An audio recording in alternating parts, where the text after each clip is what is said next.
जो कि प्रिजन में बंद होता है और अपने पास्ट को याद कर रहा होता है कि आखिर उसने अभी तक कितनी कुर्बानियां दी, लेकिन वो अभी तक कुछ हासिल नहीं कर पाया, जिस वजह से रिन काफी निराश हो जाता है। तभी हम सोमा और कामिकी को देखते हैं जो आपस में कुछ देर पहले हुए अर्थक्वेक के बारे में बात कर रहे थे। तभी वहाँ पर सीमा और कोनेकोमारू आ जाते हैं जो उनसे थोड़ी आइस मांगते हैं ताकि वो उसे सुगारू के घाव पर लगा सके, जिस पर कामिकी सुगारू से अर्थक्वेक और उसकी चोट के बारे में पूछती है, जिस पर सुगारू उन्हें बताता है कि टोडो ने इम्प्योर किंग के राइट आई को भी चुरा लिया है और उसकी फैमिली ने रिन को फील्ड की प्रिजन में कैद कर दिया है क्योंकि उन्होंने उसकी ब्लू फ्लेम्स की पावर को देख लिया था। यह सुनकर सभी को रिन की चिंता होने लगती है, जिसके बाद हम रिन को देखते हैं जहां पर यूकी और कीरा उससे मिलने आए होते हैं और यूकी रिन को ऐसे देखकर थोड़ा निराश होता है। जिसके बाद कीरा रिन को सुगारू के डैड का दिया एक लेटर देती है, लेकिन रिन उसे पढ़ नहीं पा रहा होता, जिस पर कीरा उस लेटर को पढ़ने की कोशिश करती है,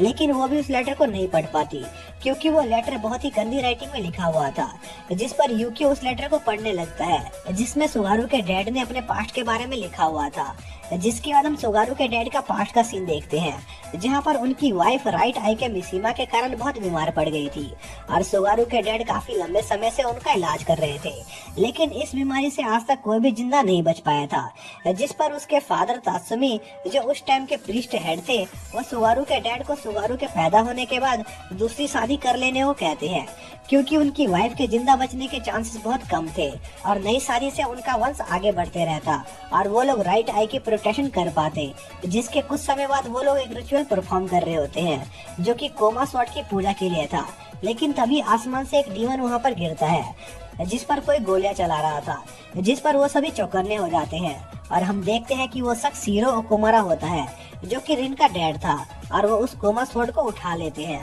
और यह पढ़कर रिन और बाकी सब काफी शॉक होते हैं कि सुगारू के फादर और उसके डैड एक दूसरे को जानते थे और सुगारू के फादर ने ही उनकी फैमिली को कोमा स्वॉर्ड दी थी। जिसके बाद हम सुगारू के डैड को देखते हैं जो अभी भी सोमी और टोडो का पीछा कर रहे होते हैं। इसी दौरान हम टोडो और सोमी को देखते हैं जो कि सुगारू फैमिली के सेक्रेट टेम्पल की तरफ बढ़ रहे होते हैं जिसे काफी लंबे समय से छोड़ दिया गया था, जिस पर सोमी को उस जगह से जुड़ी अपनी बचपन की याद आने लगती है और उसे अपने दोस्तों को धोखा देने का थोड़ा दुख हो रहा होता है। जिसके बाद वो उस टेम्पल के अंदर जाते हैं जहाँ पर अभी भी सेक्रेट फायर जल रही होती है, जिसे देखकर सोमी थोड़ा हैरान होती है और वो लोग उस जगह की छानबीन करने लगते हैं। जिसके बाद हम दोबारा सुगारू के डैड के पास देखते हैं जहाँ पर हमें पता चलता है कि पुराने टाइम के प्रीस्ट ने इम्प्योर किंग को हराने के लिए गरुड़ा नाम के एक फायर डीमन को समन किया और उसे कोमा स्वॉर्ड के साथ जोड़ दिया और उसकी मदद से उन्होंने इम्प्योर किंग को हराया और उसकी राइट आई और कोमा स्वॉर्ड को दुनिया से छिपाकर उनकी प्रोटेक्शन करने लगे। जिसके बाद हम दोबारा सीरो और सुगारू के डैड को देखते हैं जहां पर सीरो का मिशन कोमा स्वॉर्ड को वापस एक्सॉर्सिस्ट सोसाइटी ले जाना होता है, जिस पर सीमा के डैड सीरो पर अटैक कर देते हैं, लेकिन सीरो पहले ही अपने चोटों के कारण काफी घायल हो गया था और वो बेहोश हो जाता है और वो चोटें उसे वो डीमन से फाइट के दौरान मिली थी। जिस पर सुगारू के डैड उसका ट्रीटमेंट करते हैं और इसी दौरान उन्हें पता चलता है कि सीरो एक्सॉर्सिस्ट सोसाइटी से है। जिसके बाद सीरो को होश आता है और वो दोबारा सुगारू के डैड से कोमा स्वॉर्ड मांगता है, जिस पर सुगारू के डैड सीरो से पूछते हैं कि आखिर उसे वो स्वॉर्ड किस लिए चाहिए, जिस पर सीरो उसे बताता है कि वो उस स्वॉर्ड का यूज एक बच्चे को मारने के लिए करना चाहता है जो कि शैतान का बेटा था। और यह सुनकर सुगारू के डैड उसे वो स्वॉर्ड देने से मना कर देते हैं क्योंकि उन्हें एक बच्चे को मारने का फैसला काफी बुरा लग रहा था। जिस पर सीरो खुद से उस स्वॉर्ड को ढूंढने लगता है। तभी सीरो एक कमरे में पहुंचता है जहां पर मिसीमा से बीमार पड़े हुए बहुत सारे लोग होते हैं और टेम्पल के लोग उन्हें प्रेयर की मदद से ठीक करने की कोशिश कर रहे थे, जो देखकर सीरो को बहुत गुस्सा आता है क्योंकि वो तरीका ठीक नहीं था। जिस पर सीरो उन सभी से कहता है कि वो उन सभी का इलाज कर सकता है। जिसके बाद वो उन सभी को दवाई बनाने के लिए सामान लाने को कहता है और उन लोगों को भी इस बीमारी का इलाज करना सिखाता है, जिससे सुगारू के डैड की वाइफ पूरी तरह से ठीक हो जाती है और वो काफी खुश हो जाते हैं। लेकिन सीरो ने अभी भी अपने कोमा स्वॉर्ड को लेने के फैसले को नहीं बदला था। तभी वहाँ पर सात्सुमी कई सारे गार्ड्स के साथ आ जाता है जो कि सीरो को मारने आया था। जिस पर शीरो वहाँ से अपनी जान बचाकर भागने लगता है। इसी दौरान सुगारू के डैड और तात्सुमी की आपस में बहस हो जाती है और सुगारू के डैड फैसला करते हैं कि वो अब इस अंधविश्वास को और फॉलो नहीं करेंगे और शीरो की मदद करने का फैसला करते हैं और उसे कोमा शॉट दे देते हैं, जिसके कुछ समय बाद ब्लू नाइट होती है जिसमें तात्सुमी की मौत हो जाती है और मरते समय वो सुगारू के डैड को उनकी फैमिली के सारे सीक्रेट्स बता देते हैं जो कि बहुत भयानक थी। इसी दौरान हम सोमी और टोडो को देखते हैं जिनको टेम्पल के अंदर एक सीक्रेट रास्ता मिलता है और वो उस रास्ते को फॉलो करने लगते हैं,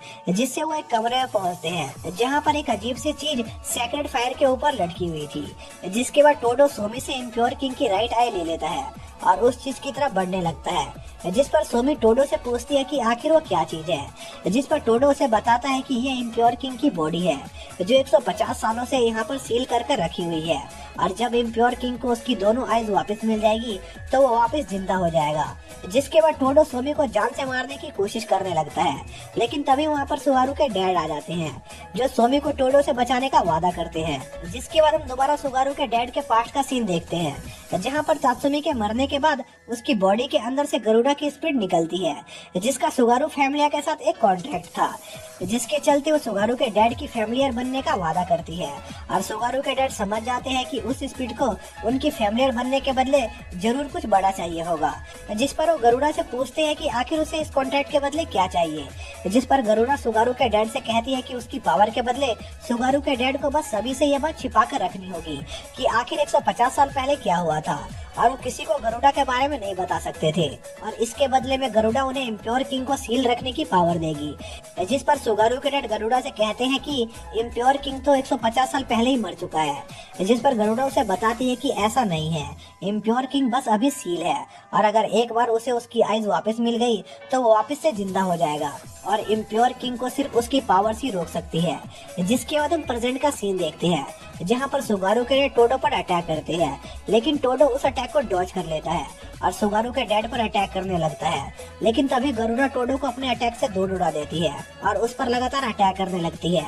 जिससे टोडो काफी घायल हो रहा होता है। तभी टोडो सोमी पर अटैक करता है, जिससे सुगारू के डैड का ध्यान भटक जाता है और टोडो इम्प्योर किंग को उसकी आइज देने लगता है, जिस पर सुगारू के डैड उसे रोकने की कोशिश करते हैं, पर इसमें काफी देर हो जाती है और इम्प्योर किंग जागने लगता है, जिस पर सुगारू के डैड सोमी को वहां से लेकर निकलने लगते हैं। इसी दौरान चूजो भी उस टेम्पल के पास आ जाता है, लेकिन तभी वो टेम्पल टूटने लगता है और सुगारू के डैड और सोमी उस जगह से बाहर आते हैं और चोजो उन दोनों को देखकर थोड़ा शॉक होता है। तभी उस टेम्पल से इम्प्योर किंग भी बाहर निकलता है, जिस पर सुगारू के डैड चोजो से सोमी को सुरक्षित उनके बेस पर वापस ले जाने को कहते हैं और खुद वहां पर इम्प्योर किंग से फाइट करने रुक जाते हैं और गरुड़ा को बुलाते हैं, जो सुगारू के डैड से कहती है कि अब जब सभी को उनका सीक्रेट पता चल गया है तो उसका सुगारू के फैमिली के साथ कांटेक्ट खत्म हो गया है। जिस पर सुगारू के डैड उसे याद दिलाते हैं कि गरुड़ा का अभी उसके साथ किया हुआ कांटेक्ट बाकी है। जिसके बाद सुगारू के डैड गरुड़ा की पावर से इम्प्योर किंग को सील करने की कोशिश करने लगते हैं, लेकिन इसमें उनकी काफी एनर्जी यूज हो जाती है,